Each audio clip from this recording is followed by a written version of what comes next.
The first 3 seasons are not well regarded by series creator Trey Parker, and after watching and reviewing the first season, I could understand why he might have felt that way. But it's a little more surprising when it comes to season 2, which has a substantial increase in quality, with better stories and jokes, and less crudeness and just randomness that was abundant in the first season. Perhaps Trey Parker's feelings is just the old expression, "you're your own worst critic." Is that all you got, pussy? But of course, the season isn't without its flaws. So let's talk about the good, the bad, and the ugly of South Park Season 2. Before I get started, I'd like to give a shout out to our patrons. If you like our content and want to support us, consider joining our Patreon. A link is in the description below. Thank you. Now let's talk about the ugly of Season 2. Wait. South Park generally has a level of over-the-top, offensive, and lowbrow humor, which is part of its charm. And this season has plenty of moments that are on brand for the show. So you just built your store on top of Indian burial ground? Oh, hell no! First I dug up all the bodies, pissed on them, and then buried them again upside down. Whether it's town folks quickly jumping to cannibalism, No, please! the boys intentionally giving their parents herpes, Mr. Hanky covering the town in poo, or a weirdo having sex with chickens.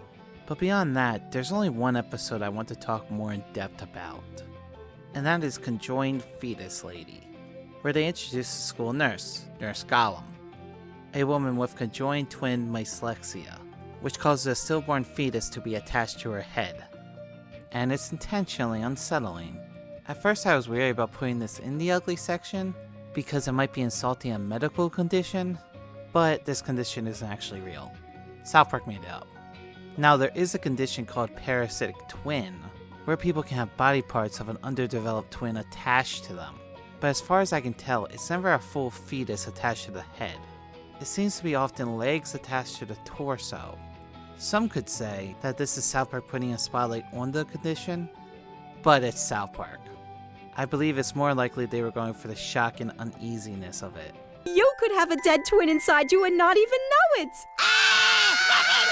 However, they do have a great message in this episode about not singling out people with disabilities, even if you're trying to make them feel special. Most people with disabilities just want to be treated like everyone else. This is something they do well in the later seasons with Timmy and Jimmy, which the show has been praised for treating these kids like every other child. However, unlike these two, Nurse Gollum doesn't really make it out of Season 2 as a full-fledged character, only getting one more talking role in the next episode, and only makes a handful of appearances afterwards. With the ugly out of the way, let's talk about the bad of Season 2. Shenanigans! Like I said before, Season 2 drastically improved in quality compared to Season 1, but there are a few episodes I want to talk about for this section. First is City on the Edge of Forever, which is a clip show. In general, clip shows suck. Now, there is much more effort put into this episode than most clip shows. I do like how the boys often don't remember the scene correctly, and it always ends in them eating ice cream. But it's still a clip show. The next one is the Planetarium episode, which is the only episode of the season that I think is more aligned to Season 1, as it just has a lot of random nonsensical moments. These moments are because of spoofing an old Star Trek episode, but just because I know where it's from doesn't make it good. And of course, I had to talk about the episode Chef Aid. This episode is here because of the cringe. This episode is filled with celebrities voicing themselves, and it's pretty bad. It comes off more like a late season Simpsons episode than South Park. But the episode did give us the Chewbacca defense, which has apparently become a real thing to lawyers. Now, the last episode I want to talk about is unique, because it's not actually a bad episode. It just has a stigma and controversy around it. And that's Terrence and Phillip in Not Without My Anus, which was so hated when it first came out, because the episode is an April Fool's joke. You see, at the end of Season 1, the show left off on a cliffhanger involving who is Cartman's father. And when they were starting Season 2, they realized the first episode would air on April Fool's Day. So they decided not to show the conclusion of the cliffhanger, and make an entire episode devoted to Terrence and Phillip. And people got pissed. It might be the first time South Park's actual fans had a problem with South Park. Looking back though, it was a pretty funny April Fool's joke. And it's actually a really good episode. And I think that's the perfect segue to the good of Season 2.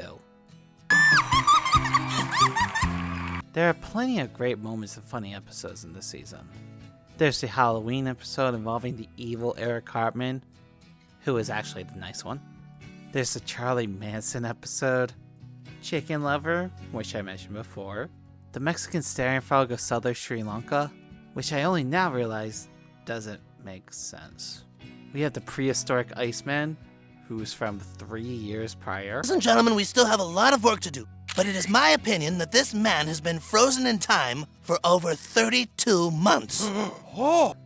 And of course, who can forget the Underpants Gnomes, who are the first people I can remember actually having a strong reaction to Kenny's death, besides Stan and Kyle's catchphrase. Holy shit! We killed your friend! Yeah. Look, we gotta know about corporate takeovers tomorrow or we're screwed. Christ! We squished him like a bug! There are plenty of solid episodes in the season. And without further ado, here are my top 3 episodes of South Park Season 2. Number 3 is Ike's Wee Wee. This episode is about Ike having his brisk, which the boys believe this means they're going to cut off Ike's wee wee. Let us cut off your pee-pee, Stan! So Kyle hides his brother away in Nebraska and makes a fake Ike out of chicken bones, which gets mauled by a dog, that gets hit by a truck, that explodes. Kyle's family holds a funeral for Ike, and this is where Kyle finds out that Ike is adopted, causing Kyle to become furious, but does tell them that Ike isn't dead.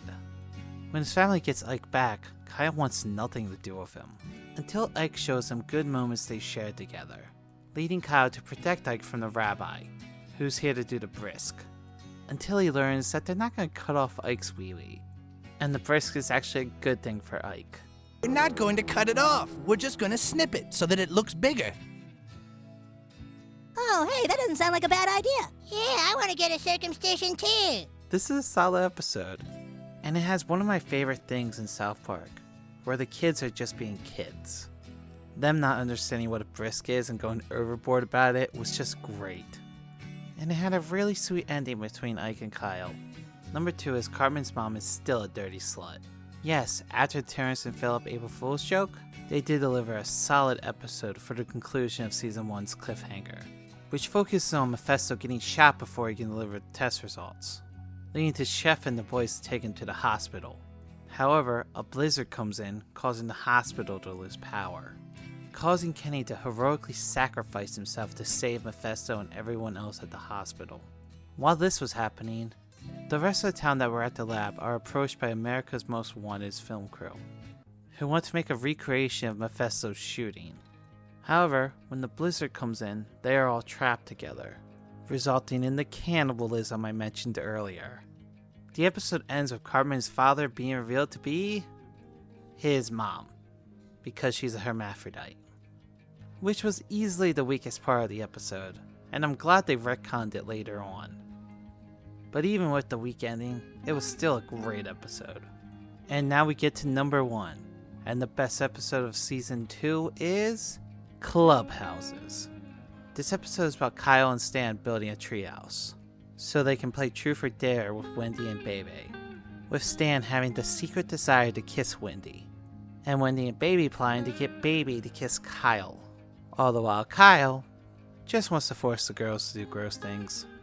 However, while all this is happening, Stan's parents are constantly fighting with each other, and actually get a divorce, and Sharon quickly gets together with another man named Roy, who moves into the house and keeps trying to get Stan to chop firewood, and snaps at Stan for not letting Roy into his life, while all this is happening in only a couple days period.